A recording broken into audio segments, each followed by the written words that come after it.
Idol, ituturo ko sa inyo kung paano ang pagre-repair nito. Dito, pumuputok na to. Ang shock na ito mga idol.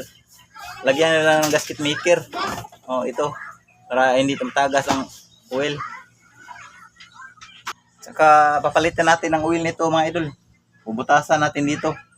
Lagyan natin ng bolt para meron siyang butas dito. Palitan natin ang oil. Grind natin to mga idol at lagyan natin ng butas. Gagamit tayo nito mga idol.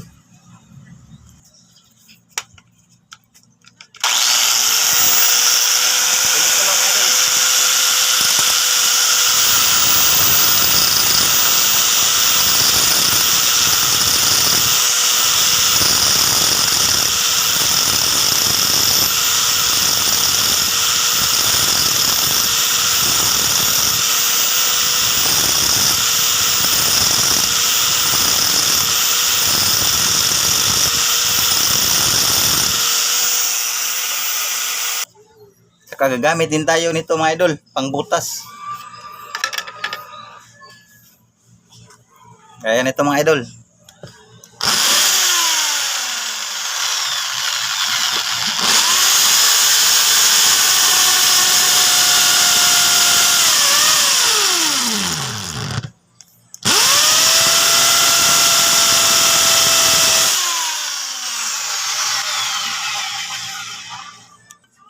So, mga idol, meron ng butas mga idol.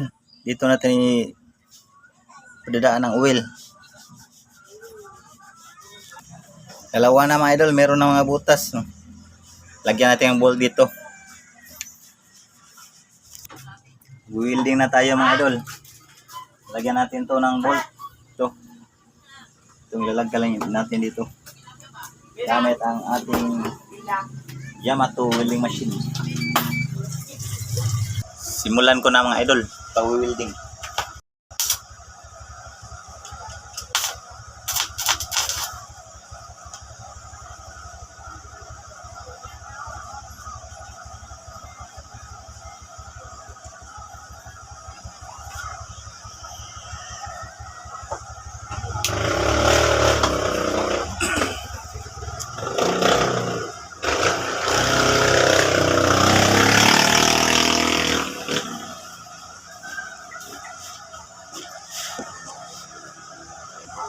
Dito lang mga idol.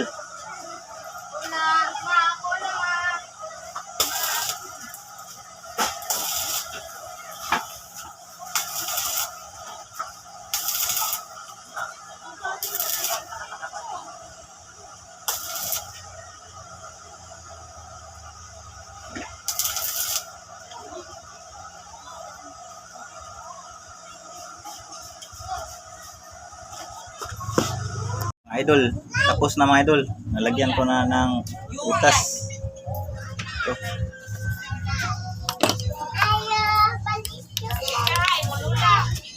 Yung dalawa mga idol, meron na.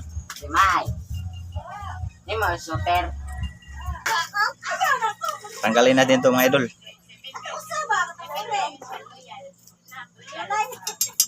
Ilalagay natin to. Kaya ito.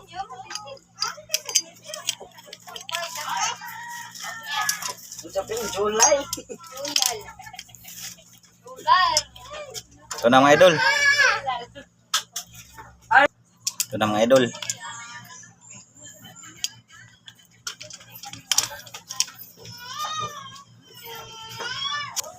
Tapos mga idol, tatanggalin na natin tong alambre nakatali.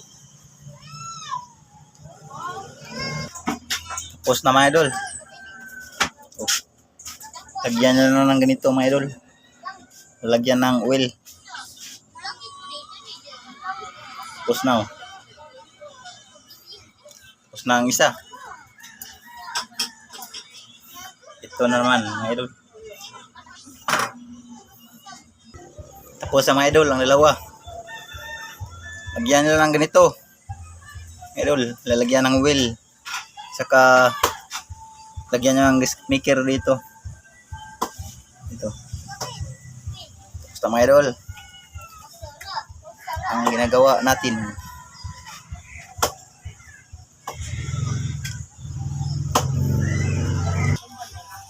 Tapos mga idol, paki-like and share lang mga idol para marami ang matutuon ito. Paano ayusin ang shock. Mga idol, tanggalin natin itong bolt na to kasi lalagyan natin ng oil.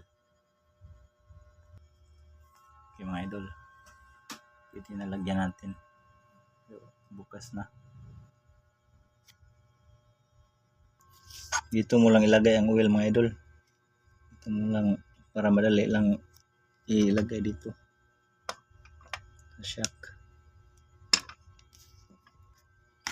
Ganito lang mga idol.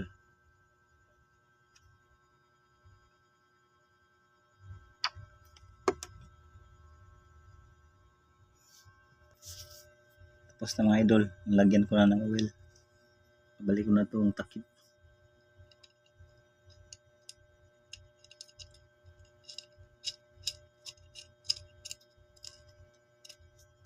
Tapos na mga idol. Tapos na ako maglagay ng oil nito mga idol. Ito ang butas mga idol. Lagyan ko ng dadaan na ng oil. Tapos na mga idol.